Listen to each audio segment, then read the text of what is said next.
மத்திய அதிவேக வீதியின் பொத்துஹர தொடக்கம் ரம்புக்கனி வரையிலான பகுதியின் நிர்மாணப் பணிகளை அமைச்சர் பிமல் ரத்நாயக்க இன்று கண்காணித்தார். அடுத்த வருட இறுதிக்குள் நிர்மாணப் பணிகள் நிறைவடையும் என அமைச்சர் தெரிவித்தார்.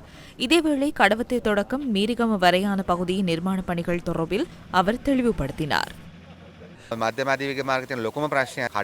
மத்திய அதிவேக வீதியில் உள்ள முக்கிய பிரச்சனை என்னவென்றால் கடவத்தையிலிருந்து மீரிகம வரையிலான பகுதியை நிர்மாணிக்க முடியாமல் போயுள்ளமையாகும்.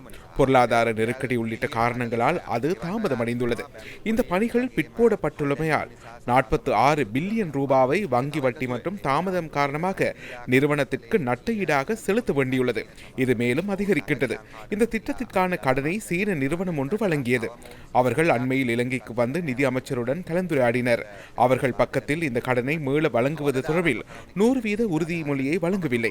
இலங்கையில் உள்ள முன்னணி நிறுவனங்கள் தாம் இதனை செய்வதற்கு தயார் என கூறுவதை கண்டேன். இயந்திரங்களை இறக்குமதி செய்து ஊழியர்களை ஆட்சேர்ப்பு செய்து இதனை இலங்கை நிறுவனங்கள் முன்னெடுப்பதற்கும் குறிப்பிட்ட அளவு கால அவகாசம் தேவைப்படும். இன்றும் சீன தூதுவரை தொடர்பு கொண்டு அவர்களின் நிலைப்பாட்டினை அறிவிக்குமாறு நான் கூறினேன். காரணம், இந்த திட்டத்தை இனியும் தாமதப்படுத்த முடியாது. இலங்கை தாமதிக்கும் ஒவ்வொரு நாளிலும் 2 கோடி ரூபாவிற்கு மேல் வட்டி அதிகரிக்கின்றது. 23 மில்லியன் ரூபாய் அதிகரிக்கின்றது. பழைய அரசாங்கத்தின் பாவத்தையே ஈடு செய்கின்றோம். விமானப்படைக்கு சொந்தமான ஜெட் விமானம் விபத்துக்குள்ளானமை தொடர்பிலும் அமைச்சர் கருத்து தெரிவித்தார். விமானப்படைக்கு சொந்தமான விமானம் ஒன்று குர்நாகல் பகுதியில் விபத்துக்குள்ளானமை தொடர்பிலான விசாரணை அறிக்கையை பாதுகாப்பு அமைச்சின் செயலாளரூடாக நான் கடந்த 21ஆம் தேதி பெற்றுக் கொண்டேன்.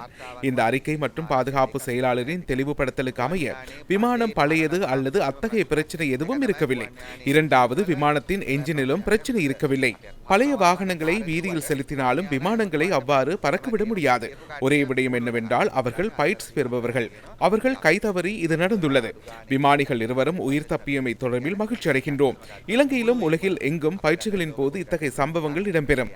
வேறு எந்த காரணமும் இல்லை என தொழில்நுட்ப அறிக்கையில் உள்ளது.